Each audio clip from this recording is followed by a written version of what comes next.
নমস্কার বন্ধুরা, ঘরোয়া রান্নাবান্না চ্যানেলে আপনাদের সবাইকে অনেক অনেক স্বাগত জানাই। আমার আজকের রেসিপি কড়াই পনির। আজকে আমি একদম সহজ পদ্ধতিতে রেস্টুরেন্টের মতো কড়াই পনিরের রেসিপি আপনাদের সাথে শেয়ার করব। যারা পনির খেতে পছন্দ করেন তারা এই পনিরের দারুণ সুস্বাদু রেসিপিটা অবশ্যই বাড়িতে বানিয়ে দেখতে পারেন। তাহলে আসুন বন্ধুরা, আমার এই আজকের রেসিপিটা দেখে নেওয়া যাক। প্রথমে আমি এখানে 300 গ্রাম ফ্রেশ পনির নিয়েছি, আর তারপর পনিরটাকে এইভাবে 3 কোনা করে একটু বড় সাইজ করে কেটে নেব। দেখুন, ঠিক এইভাবে পনিরগুলোকে কেটে নিতে হবে। তারপর একটা মিক্সিং বোলের মধ্যে দিয়ে দিচ্ছি হাফ কাপ টক দই, আর দিচ্ছি হাফ চামচ লবণ, একটু হলুদ গুঁড়ো আর সামান্য লাল লঙ্কার গুঁড়ো। তারপর দইয়ের সাথে মশলাটা খুব ভালোভাবে মিশিয়ে নিতে হবে। এখন খুব ভালো করে মেশানো হয়ে গেলে এখানে দিয়ে দেব টুকরো করে রাখা পনিরগুলো। তারপর পনিরের সাথে মশলাটা আলতোভাবে মাখিয়ে 10 থেকে 15 মিনিটের জন্য রেখে দেব। এবার কড়াই পনির বানানোর জন্য একটা ভাজা মশলা তৈরি করব। তার জন্য ফ্রাইং প্যানে দিয়ে দিচ্ছি 1 চামচ গোটা ধনে, গোটা জিরে, গোটা মৌরি, আর দিয়েছি 3-4টে মতো এলাচ, 2টো দারুচিনি স্টিক, কয়েকটা গোলমরিচ, 2টো লবঙ্গ আর 2টো শুকনো লঙ্কা। এখন সমস্ত মশলাকে শুকনো খোলায় ড্রাই রোস্ট করে নেব। আর যখন মশলা থেকে সুন্দর একটা ফ্লেভার বেরিয়ে আসবে তখন গ্যাসের ফ্লেম অফ করে দিয়ে এটাকে গুঁড়ো করে নিতে হবে। এবার চলে যাচ্ছি রান্নার মূল পর্বে। তার জন্য কড়াইতে বেশ খানিকটা পরিমাণ সর্ষের তেল গরম করে নিয়েছি। তারপর তেলটা ভালোভাবে গরম হয়ে গেলে এখানে ম্যারিনেট করে রাখা পনিরগুলো দিয়ে দিচ্ছি। এবার লো টু মিডিয়াম ফ্লেম করে 2 থেকে 3 মিনিট মতো পনিরটা ভেজে নিতে হবে, যতক্ষণ না এরকম একটা লালচে বাদামি কালার আসছে।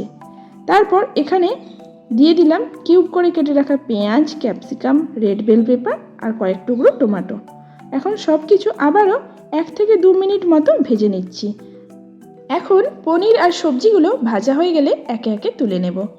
তারপর কড়াইতে দিয়ে দিচ্ছি 2 চামচ ঘি।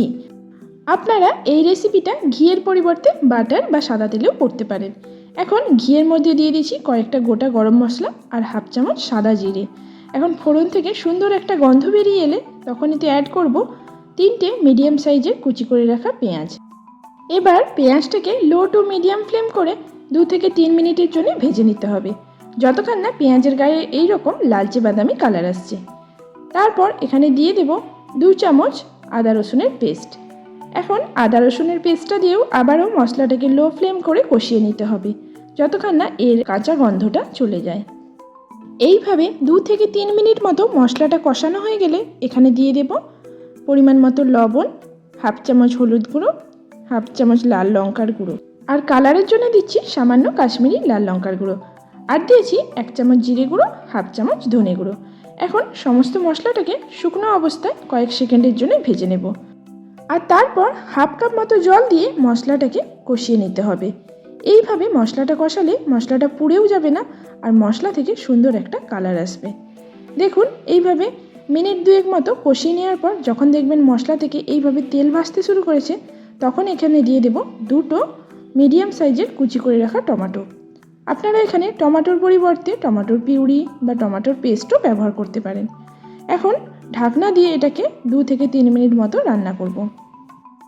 2-3 মিনিট পর দেখুন টমেটোটা অনেকটাই সফট হয়ে যাবে, আর এই সময় একটু খুন্তির সাহায্যে টমেটোটাকে চেপে চেপে ভালো করে মিশিয়ে নিতে হবে, এতে একটা স্মুথ গ্রেভি তৈরি হবে। এখন 2 থেকে 3 মিনিট মতো মশলাটা এইভাবে কষিয়ে নেওয়ার পর যখন দেখবেন মশলা থেকে তেল ছাড়তে শুরু করেছে তখন এখানে দিয়ে দেব ভাজা মশলাটা।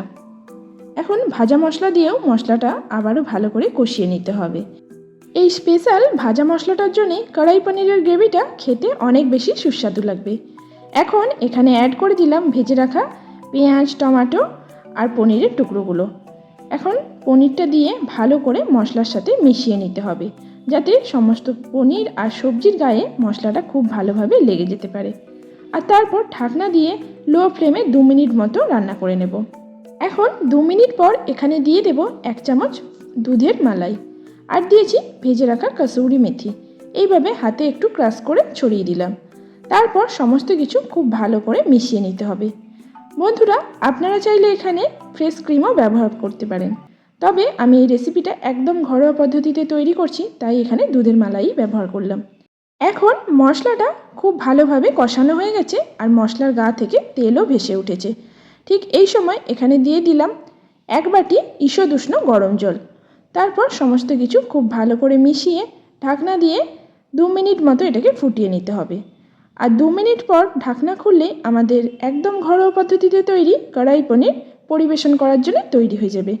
আমার এই আজকের রেসিপি বা রান্নার পদ্ধতি ভালো লাগলে ছোট্ট করে একটা লাইক করার অনুরোধ রইল।